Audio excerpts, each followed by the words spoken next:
With its chibi 3D style bringing in the feeling of old and new Pokémon, Pokémon Brilliant Diamond and Shining Pearl seemed like a fun way to experience the Pokémon series again, and as someone who hadn't played a full Pokémon game with a campaign I didn't know since Pokémon Crystal, picking up this re-release seemed like a great way to get back into the series that I'm pleased to say was just as fun as I remembered. With what was a new group of Pokémon for me, combined with ones I already know, it was fun to return to the catching Pokémon, training, and battling in gyms just like I played with when I was a kid. And with features like the beauty contest or double battles to enjoy something new with, it felt like just the right amount of old and new that made it easily accessible for a player like me coming back to the series, especially with its visuals being a combination of what I've seen in Pokémon Let's Go and the older Pokémon games. If you're looking to return to the world of Pokémon, I'd say Brilliant Diamond and Shining Pearl are a great way to do so, even if you can still feel some of its age in its exploration at times. But the feeling of nostalgia and becoming a Pokémon champion was enough to keep me excited in this updated Pokémon journey that I'm glad has helped me get back into the series.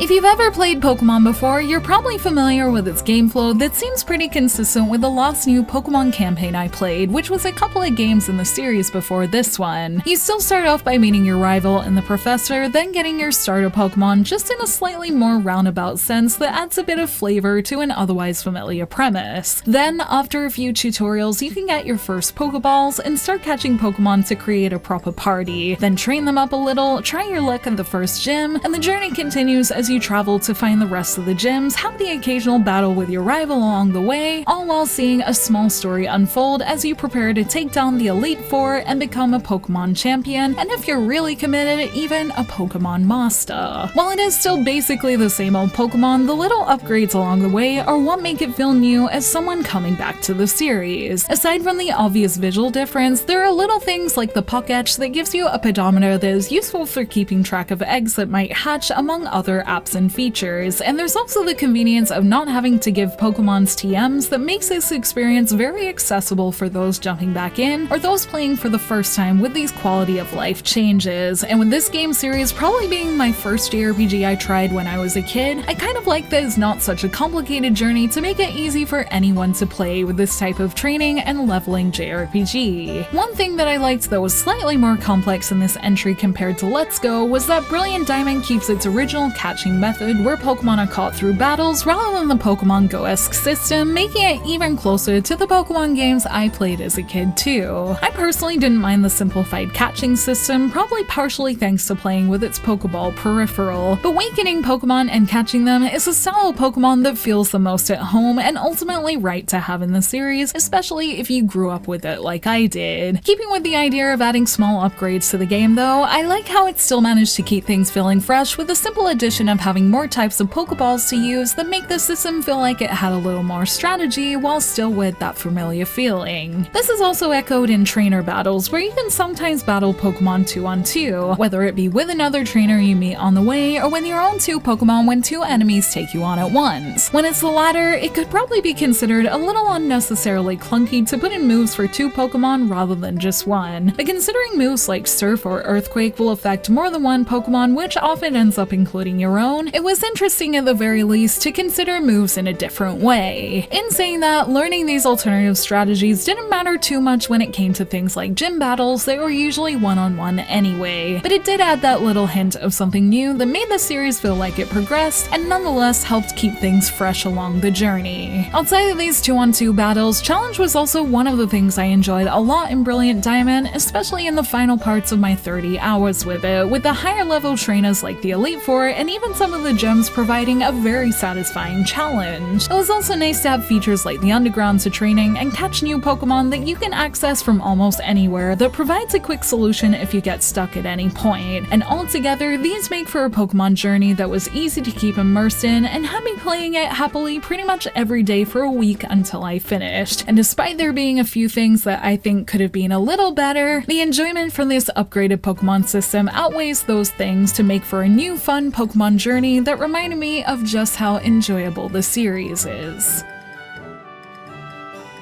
I mentioned getting stuck occasionally thanks to challenging battles, which is something I don't mind at all, as training to overcome them is what I consider part of the core Pokemon experience. But whether it was because of not having played Pokemon in a while or my own mistakes, I ended up with some wasted hours in Pokemon being stuck by things that I think could have been prevented with either more hints or at least more obvious pathways that could have made the experience that little bit smoother. For example, there were multiple times I got lost trying to find where I needed to go, whether it was because an exit was just a slightly darker shadowed tree or a road on an edge that looked like it might not even be a road at all. And I feel like these things could have easily been made more obvious in this new version that could have made getting from A to B in this game that little bit smoother. Thankfully, my boyfriend was playing Shining Pearl at the same time, so we could help each other as needed. But there were even a couple of times where both of us weren't sure on something that required a Google. But this is also generally more common when playing older games, so I'm willing to forgive it a little. One thing we both ended up wasting time with was the hidden nature of some of the important TMs that I definitely wasted upwards of 3 to 5 hours with, as I accidentally skipped over picking up the all-important fly TM that becomes very necessary when the game starts throwing you across all sides of the map. It's a little confusing the way the gym leaders give you the ability to use certain TMs, but then give you a completely unrelated one and leave you to find the one you need for exploration, especially with some of the TMs I did find being hidden within places I just happened to become curious about on my journey, and others I spent either ages finding or I googled. Maybe I missed certain clues about where I was supposed to go, but I can definitely see other people getting tripped up by this too, so if you do pick up this game and absolutely can't find something, it is somewhere, but you might need to look in places you might not usually go to. They are all solvable problems at least, and in a weird way, in hindsight, I do find how it encourages you to look around the world more good, but it does make the journey feel a little less smooth. It makes me wonder how newer Pokemon games handle this kind of thing, as I definitely hope it's slightly easier than it was in this one.